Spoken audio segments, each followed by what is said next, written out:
अस्सलाम वालेकुम। आज का हमारा टॉपिक है कि रिटायर्ड तो आप हो रहे हैं, पाकिस्तान तो नहीं। पाकिस्तान का कर्जा 130 बिलियन डॉलर तक चला गया। पाकिस्तान में डॉलर 220 का हो गया।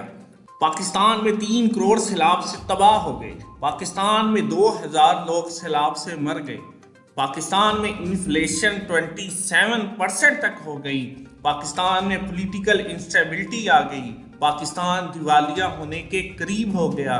पाकिस्तान के एटमी असासों पर हमले शुरू हो गए। पाकिस्तान में सियासत एक तैनाती पर रुक गई। पाकिस्तान में तालिबान अपने पंजे गाड़ना शुरू हो गई।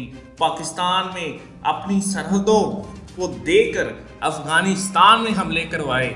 और इन तमाम वजूहात के जो आफ्टर शॉक्स आने वाले हैं उनका क्या होगा, क्योंकि आप तो रिटायर्ड हो जाएंगे लेकिन पाकिस्तान तो कायम और दायम रहेगा, वो तो रिटायर्ड नहीं होगा। इन तमाम वजूहात में से हम एक को डिस्कस करते हैं। गुज़िश्ता बरस 15 अगस्त को तालिबान काबुल में दाखिल हुए। 4 सितंबर को ISI के सरबराह लेफ्टिनेंट जनरल फैज़ हमीद अचानक काबुल पहुंचे। हालांकि तब तक काबुल में किसी बाज़ाब्ता हुकूमत का वजूद नहीं था। जनरल साहब ने पाकिस्तानी सफारत खाने में चाय का कप हाथ में लिए नहायत इत्मीनान से सहाफ़ियों का सामना किया। बरतानवी चैनल 4 की सहाफ़ी ने पूछा कि आप सीनियर तालिबान क़यादत से मिलेंगे, अफ़गानिस्तान के बारे में आपकी अब क्या उम्मीद है? फैज़ हमीद ने मुस्कुराते हुए कहा, don't worry, everything will be okay, परेशान ना हो, सब ठीक हो जाएगा। इस जुमले को आज 1 बरस और 17 दिन गुजर चुके हैं। इस अरसे में अफगानिस्तान तालिबान के बारे में ये हुस्न ज़न अंजाम को पहुंचा कि वो कलअदम TTP की सरकर्दा क़यादत को पाकिस्तान के हवाले भले न करे लेकिन सरहद पार से इनकी मसल्ह सरगर्मियों को ज़रूर रोके।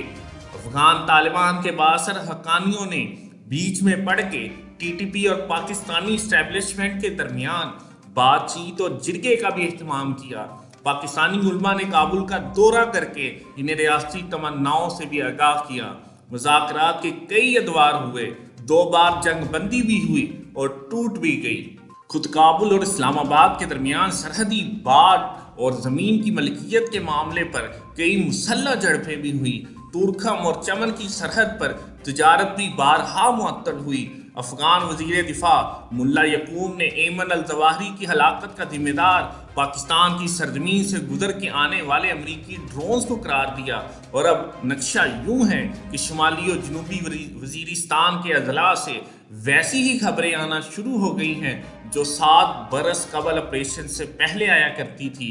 टारगेट किलिंग, सड़क किनारे नस्ब बम्बों के धमाके, पाकिस्तानी फौजियों और अस्करी काफिलों पर हमले, खैबर जिला से मुक्सल वादी तीरा में तालिबान की मौजूदगी के सबब मुखालफ मकामी लोगों की दोबारा नकल मकानी, मालाकंड डिवीजन के मुख्तलिफ इलाकों बिलखुसूस सवात के पहाड़ों में मुसल्ह तालिबान की बढ़ती हुई नकलो हरकत और अगवाकारी और धमाका खेरी के जरिए अपनी वापसी का पुरएतमाद अमली ऐलान किया है। मकामी मतमूल अफराद को तावान की पर्चियाँ और धमकियाँ, फौज ने सिविलियंस की जो अमन कमेटियाँ कायम की थी इनके अरकान को चुन चुन के निशाना बनाने के अमल में तेजी। हालांकि सवात में एक फ़ाल फौजी छावनी भी डाली जा चुकी है जो लाखों मकामी बशिंदों और तालिबान ने पहले दौर को भुगत चुकी है, वो दोबारा इस ज़माने में लौटना चाहते हैं। लिहाजा स्वात के मुख्तलिफ कस्बात, जनूबी और शुमाली वजीरिस्तान और दीगर बंदोबस्ती इलाकों में पुराने दहशती दौर की मुमकिना वापसी के खिलाफ अवामी मुजाहरे हो रहे हैं। इनमें तमाम सियासी जमातों के हमायती बिला इम्तियाज शरीक हैं, मगर कौमी मीडिया पे इन मुजाहरों की कवरेज ना होने के बराबर है। जिस तरह स्वात में तालिबान के दौरे अव्वल के आगाज, अंजाम और इनके पुश्त पनाहों और अफरार कराने वालों के किरदारों पर से पुरअसरासियत का दहलीज पर्दा आज तक नहीं उठाया जा सका। इसी तरह पिछले चंद माह में तालिबान की मुख्तलिफ इलाकों में दबे पांव मुसल्ह वापसी किसके कहने पर हुई, किस समझौते के तहत हुई, ये समझौता किसने किससे किया, हतमी मकसद क्या है? वफाकी शहबाजी हुकूमत, खैबर पख्तूनख्वा की इंसाफी हुकूमत और पार्लियामेंट भी इस बात पर लाइल्म है या खुद को جو لا علم ظاہر کر رہے ہیں، لیکن اس بار جو بھی تازہ مہم جوئی کا ڈیزائن ہے وہ شاید گزشتہ دور کی طرح بوتل سے نکلنے والے جن کو بند نہ کر پائے گا۔ تب بہت زیادہ جانی قربانیاں دے کر ٹی ٹی پی کو سرحد پار دھکیلنے میں جزوی کامیابی اس لیے نصیب ہوئی تھی کہ پاکستان کی اقتصادی حالت بیساکھیوں پر ضرور تھی مگر آئی سی یو کے بستر پر نہیں تھی۔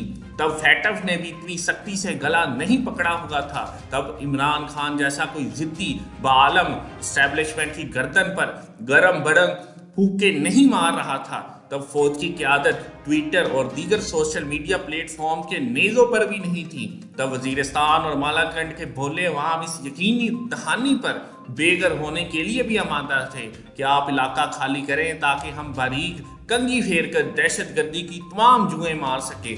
تب 2010 کا سیلاب ضرور آیا تھا مگر 2022 میں پاکستان کے سر سے گزرنے والی آبی قیامت کا تصور بھی نہیں تھا۔ تب کے سلام نے آج کی ماحولیاتی قیامت کی طرح بیڈ گورننس کے سارے کپڑے اتار کر کندھے پر نہیں رکھ دیے تھے، گویا حالات آج کے برعکس بہت غنیمت تھے۔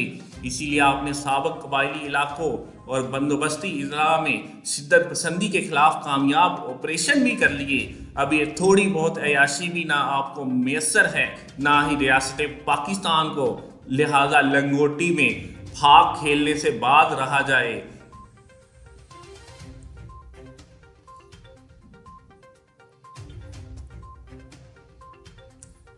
علامتی گفتگو کی بجائے سیدھے بتایا جائے کہ طالبان کی واپسی کیوں اور کس سمجھوتے کی کن کن شرائط کے تحت ہو رہی ہے، اس کے ملک و قوم کو کیا فوائد ہوں گے اور خود آپ کو کیا فیض پہنچے گا، اور کیا ایک برس بعد بھی یہ جملہ بامعنی ہے کہ don't worry everything will be okay, آپ سب تو باری باری ریٹائر ہو کے سائڈ پر ہو جائیں گے، پاکستان تو حاضر سروس ہی رہے گا، اس کا کیا بنے گا، اس کی معیشت کا کیا بنے گا، اس کے انفراسٹرکچر کا کیا بنے گا، اس کے لوگوں کا کیا بنے گا، اس کی انسٹیبلٹی کا کیا بنے گا، اس کی سیکیورٹی کا کیا بنے گا، اس کے ایٹمی اثاثوں کا کیا بنے گا، اس کا جواب کوئی نہیں دے رہا کیونکہ آپ تو ریٹائرڈ ہو جائیں گے، لیکن پاکستان تو حاضر سروس رہے گا، اس کا کیا بنے گا، اس کا جواب کسی کے پاس نہیں، نہ کسی پولیٹیشنز کے پاس، نہ کسی صحافی کے پاس اور نہ کسی جرنیل کے پاس۔